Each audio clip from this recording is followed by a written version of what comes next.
se Lula estivesse junto com Bolsonaro. Hoje, neste domingo, uma das minas operadas na cidade de Maceió sofreu um rompimento hoje à tarde. Em seu Twitter, o prefeito da cidade, JHC, declarou, abro aspas, às 13 horas e 15 minutos, a mina 18 sofreu um rompimento no trecho da lagoa próximo ao Mutange. Estarei em instantes sobrevoando a área com nossos técnicos. A Defesa Civil de Maceió ressalta que a mina e todo o seu entorno estão desocupados e não há qualquer risco para as pessoas, fecho aspas. A mina 18 mantinha o ritmo acelerado de afundamento entre a noite do sábado e a manhã deste domingo. O terreno, gente, afundou mais de 12,5 centímetros nas últimas 24 horas, de acordo com a última nota publicada pela Defesa Civil do município. Uma das cidades mais lindas desse país, tem uma porcentagem significativa, eu acredito que deva estar entre 6% ou 7% da cidade, que infelizmente está numa situação não de alagamento, não de situações que possam vir a gerar qualquer tipo de deslizamento. Nós estamos falando de afundamento. A cidade está afundando literalmente, é muito triste a gente ver isso. Como é que vocês analisam esse caso, hein? Paulinho, é óbvio que é uma tragédia, inegavelmente é uma tragédia, e também acho que a gente tem uma oportunidade de reanalisar situações como essa. Por quê? A gente está vendo, você bem disse, de quase 10% da cidade de Maceió está afundando, mas no final das contas, a empresa responsável por isso estava agindo com amparo jurídico. Eles estavam cavando o subsolo da cidade porque o subsolo não pertence ao proprietário do solo. E aí a gente acompanha uma tragédia como essa, um problema como esse, onde inúmeras pessoas precisam ser reparadas, inúmeras pessoas estão desalojadas e não há nada muito efetivo que possa ser feito, dada a ausência de qualquer ilicitude nesse contexto. Então, cabe a oportunidade, não é a primeira vez que isso acontece, para a gente reavaliar a nossa legislação sobre exploração do subsolo, para que sejam evitadas circunstâncias como essa. Na realidade, a gente já tinha sentido tremores no ano de 2018, se eu não estou enganado, né? Foi isso. 2018 foram os primeiros, aí todo um processo de interrupção das licenças aconteceu ao longo de todos esses anos, mas aí o negócio deu uma esfriada e agora voltou com tudo, meu querido Ricardo Rosso, porque a situação é dramática. É dramática, uma situação muito triste. Precisamos rever essa legislação toda com diz respeito a essa exploração e como houve, você falou, os primeiros tremores em 18, então de 18 para cá é que se prestou atenção nisso, mas e a previsibilidade de uma empresa, até dos governos de maneira geral que deram essas licenças, de acompanhar isso e imaginar que se tirando parte do subsolo, do salgema que estava por baixo de uma parte da cidade, não haveria esse rebaixamento de parte dos bairros, de um bairro grande na cidade ali, deixando centenas, até milhares de pessoas desabrigadas numa situação absurda como está essa. Então a falta de previsibilidade disso é que assusta um pouco. O que será que não pode estar acontecendo Brasil afora? Agora, você tem também uma série aí de indenizações que estão correndo na justiça, né? Só que indenizações que a Prefeitura de Maceió pediu e conseguiu, e indenizações que o governo do estado também está pedindo em relação a isso. Só para a nossa audiência entender, ali em Maceió tem uma disputa política que perdura já há algum tempo entre Renan Calheiros, senador da República, e Arthur Lira, presidente da Câmara dos Deputados. Uma disputa política muito forte, em que o prefeito é aliado de um e o governador é aliado de outro. Então tem um racha político ali. Isso, obviamente, dificulta muito processos ali, e a gente está vendo isso acontecer claramente por uma falta também de sintonia das autoridades públicas, né, Diogo? Eu acho que a dificuldade política existe quase que no Brasil inteiro, mas é mais importante mesmo, é o que disse o Acácio e o Ricardo. A nossa legislação, ela é absurda, e não vem só dessa Constituição, não. Vem do tempo de Getúlio Vargas, quando se disseram o petróleo é nosso. Para proteger o petróleo, disseram o subsolo não é mais seu. Ele só é seu até onde termina o alicerce da sua casa. Dali para baixo é de quem estiver explorando. É da União, mas ela concede a quem ela achar que está explorando. Então a gente vive uma situação onde o subsolo é da União, ou seja, não tem dono. Porque dizer que é da União é a mesma coisa que dizer que não tem dono. Para piorar, ela dá licença à vontade, sem saber o que ela está fazendo, e aí as coisas começam a avançar de uma maneira de muito mais difícil controle. Eu acho que aí está o problema, que a gente tem que mudar essa legislação com urgência. E mais, quando ela concede a licença, ela está dizendo também: eu estou concedendo o direito de você explorar o subsolo do seu vizinho e eu sei que isso está certo e assumo responsabilidade por isso. O grande problema é que a gente tem que mudar a legislação, não tem outra coisa para fazer. Como é que você vê isso, Lu? Concordo com todos que me antecederam, Paulinho, e tem mais. Me parece que nos contratos que permitem essa exploração, existe uma cláusula que a Braskem não é responsabilizada. Isso que é o absurdo, ou seja, eu posso causar danos ambientais, danos patrimoniais, danos à vida, integridade física e que não se responsabiliza. Mas eu acho que essa questão política é uma questão muito mais séria ali. E a gente está vendo uma disputa acontecer e autoridades que, na realidade, deveriam estar à frente do processo, mais se preocupando com a disputa política do que com qualquer outra coisa. Como é que vocês enxergam essa disputa política especificamente? Não, é algo que pouco se fala, não é verdade? Tem pouco se falado disso, da responsabilidade dos agentes públicos e políticos nessa situação. Da Braskem, que é da antiga Odebrecht, Novonor, né, a pronúncia. Então ela está inserta ali num contexto de muitas irregularidades há décadas. Então, assim, é preciso responsabilizar os agentes públicos que foram liberando e foi deixando chegar nessa situação. E agora Maceió, como você bem colocou, tem outros clãs políticos também que ainda tem muita força, alguns antigos, né, de já a presidência do Brasil. Então, eles mandam lá, mandam no Congresso. E quem que vai pagar essa conta, então? Quem que paga essa conta? O povo. É o povo. No mundo inteiro, né, países brigando por território. Aqui no Brasil a gente tem um governo do estado que entrega 10% do território para ninguém. Consegue perder. Capital, né? Exatamente. Consegue perder 10% do território. Isso é absurdo. E nós não estamos falando de uma briga política entre dois políticos de pequeno porte, não. Nós estamos falando da família Calheiros e do Arthur Lira, presidente da Câmara dos Deputados. São dois gigantes, dois dos maiores políticos do Brasil. Lembrando que nesse estado também tem a família Collor, que já foi presidente, que está ali no meio também desse processo todo. Ou seja... Vocês já foram para Maceió? Já. É uma das cidades mais lindas. Não só a cidade é maravilhosa, como a Lagoa do Mundaú é uma coisa fantástica. Quando você chega lá, vindo do sul, você não sabe se olha para a lagoa, para o mar, você não sabe aonde que está mais bonita a coisa, né? Mas eu acho que essa questão política, ela existe, sem dúvida, e é triste a gente ver que eles estão discutindo mais assim, o dinheiro vai ser entregue em meu nome ou em nome do outro. Isso é muito ruim, muito total ruim mesmo, mas é de momento. E é uma coisa que ocorre em outros lugares. Se a gente não resolver a legislação, esse problema vai se repetir mais cedo ou mais tarde em todos os estados brasileiros. Imagina, numa situação dessa, a cidade está afundando. E aí você vê a prefeitura indo para um caminho, o governo do estado indo para outro caminho. Você olha e fala, meu Deus do céu, como é que pode um negócio desse? Como é que no momento em que a cidade... Não é que a cidade está passando por necessidades, a cidade está afundando. Afundando, literalmente.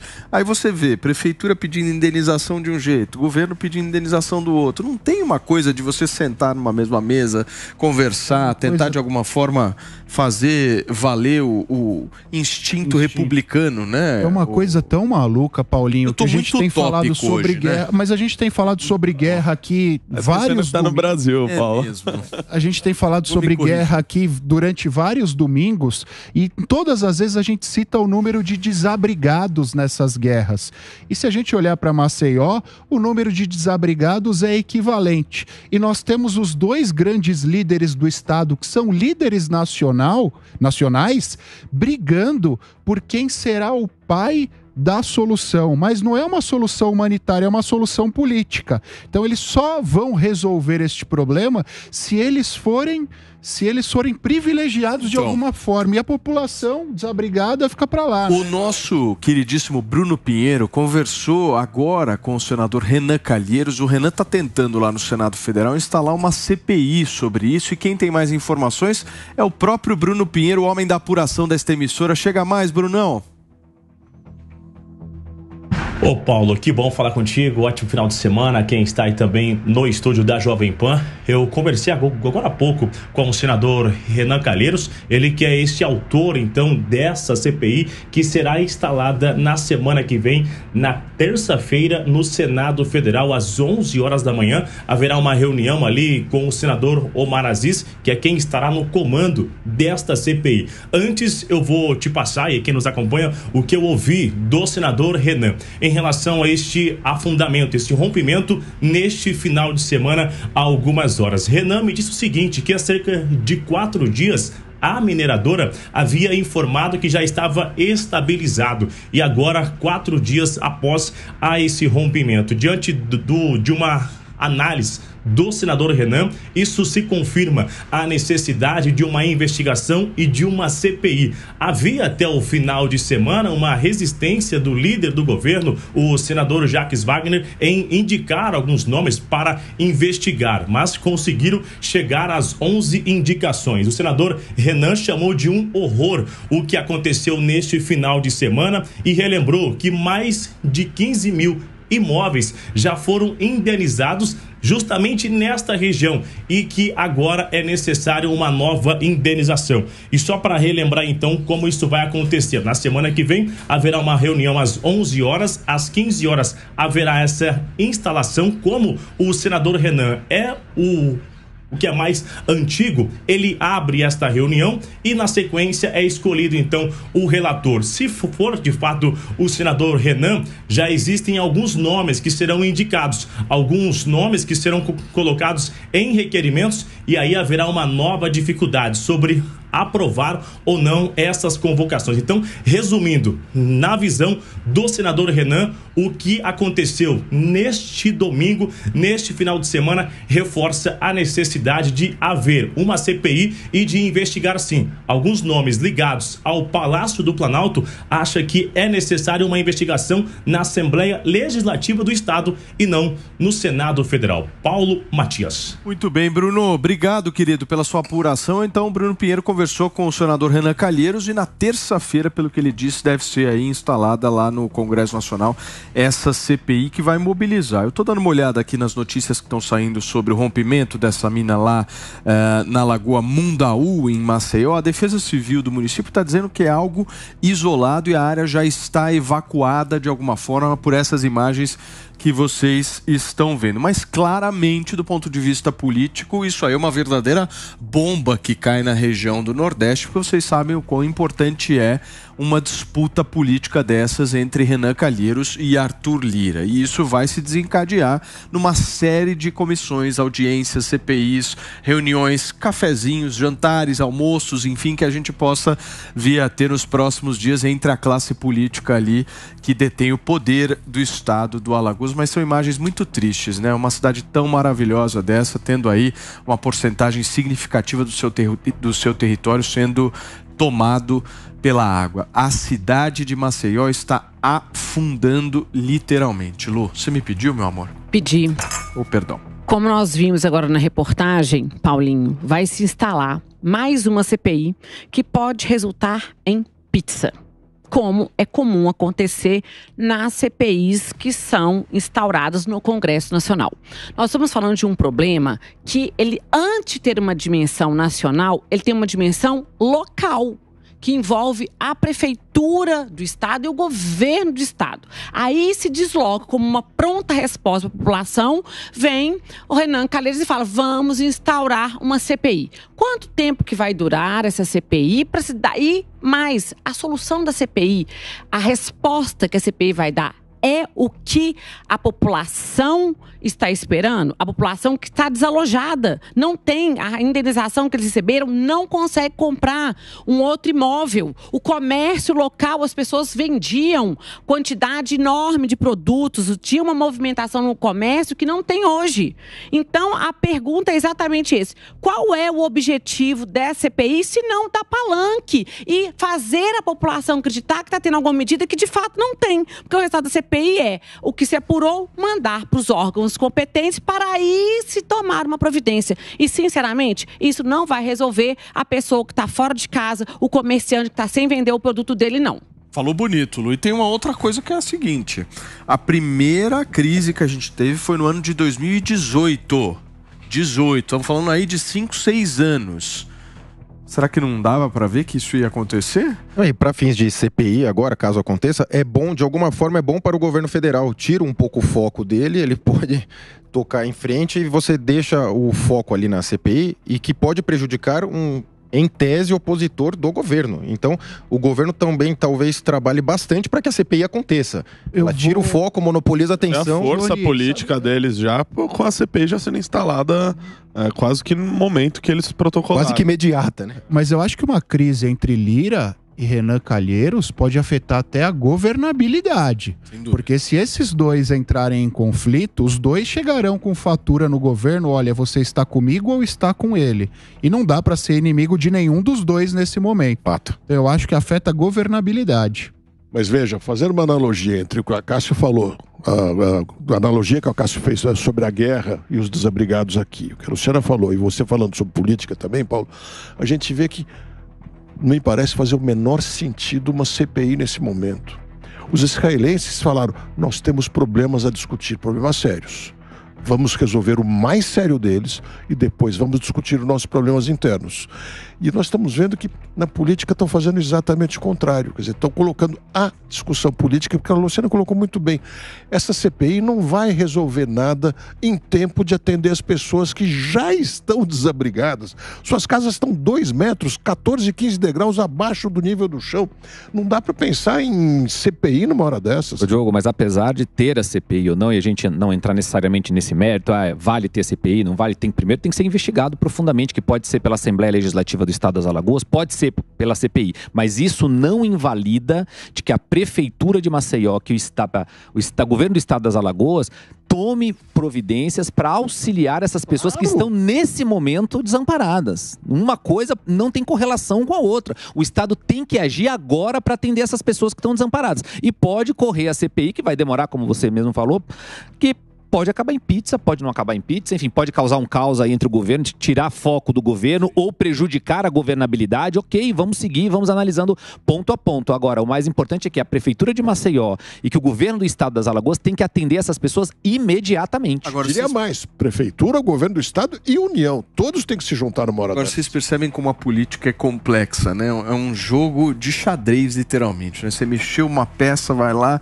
várias outras peças se movimentam também, ou seja, uma crise em Maceió envolvendo Renan Calheiros e Arthur Lira pode ter a participação do governo brasileiro, ou seja, os interesses do governo brasileiro também podem estar colocados. E gente insuflando para que isso aconteça também, né? Se fizer uma CPI, vão angariar na CPI, vão ser parte da CPI, representantes de vários partidos. Aí já vai dar uma dimensão política a um problema que é social. Agora, nessa briga, o governo torce pelo Renan ou pela briga? Acho que nenhum dos dois. Eu não vou colocar a terceira opção de que o governo torce pelo Arthur Lira. Eles estão torcendo para eles se resolverem e não trazerem problemas para a governabilidade, como o Cássio. Pelo esforço do Lula para tentar barrar essa CPI, a minha impressão é que se ele torce para alguém, é pelo Lira. É pelo Lira? Ô Paulo, só que a gente só espera que o Estado não invente agora uma certidão de subsolo, né? Você vai comprar um imóvel, você tem uma série de certidões, agora vai inventar a certidão do subsolo para você tirar. Porque essas pessoas são vítimas, né? Não sabiam que o subsolo estava assim. É muito triste, né, gente? E aqui, tô dando uma olhada em algumas notícias que estão saindo aqui. Como eu mencionei para vocês, a região foi já isolada, segundo a própria Defesa Civil ali da cidade de Maceió. Parte dessa mina se rompeu hoje sob a Lagoa Mundaú. A Defesa Civil está dizendo que é algo absolutamente isolado e que não afeta o funcionamento da cidade. Essa região, como eu mencionei, já tinha sido evacuada e alguns técnicos estão, inclusive, monitorando agora, nesse momento, esse local que você está vendo na imagem, para entender um pouco mais o impacto desse colapso que foi gerado através do rompimento de parte dessa mina, como vocês estão assistindo essas tristes imagens de uma cidade tão maravilhosa dessa quanto Maceió, tendo que passar por isso. O afundamento, gente, só para vocês entenderem, atingiu 2,35 metros de profundidade desde o dia 30 de novembro.